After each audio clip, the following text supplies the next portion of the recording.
السلام علیکم ورحمۃ اللہ وبرکاتہ۔ محترم سامعین، اگر کوئی شخص مسلسل پیشاب کے قطروں اور بوندیں ٹپکنے کا مریض ہے، وہ ایسا اس کو مرض لاحق ہو گیا ہے اور اس کے ساتھ ہی ساتھ پیشاب کی نلکی بھی لگی ہوئی ہے،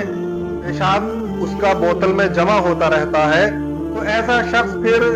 معذور کہلائے گا اور وہ شخص صرف وضو کر کے نماز ادا کر سکتا ہے۔ نماز ادا کرنے میں کوئی حرج نہیں ہے، اس کی یہ ناپاکی اس کے لیے رکاوٹ نہیں بنے گی۔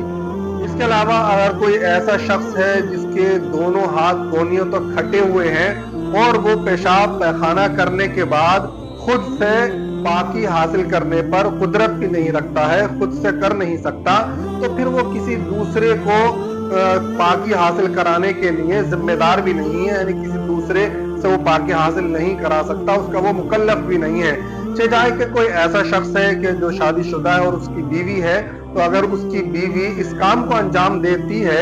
تو یقیناً وہ اجر و ثواب کی مستحق ہوگی کہ اس کو وہ پاکی حاصل کرا دیتی ہے، لیکن وہ اپنی بیوی کو بھی مجبور نہیں کر سکتا، زبردستی نہیں کر سکتا کہ وہ اسے پاک کرائے۔ لہذا اس کے علاوہ وہ یہ کر سکتا ہے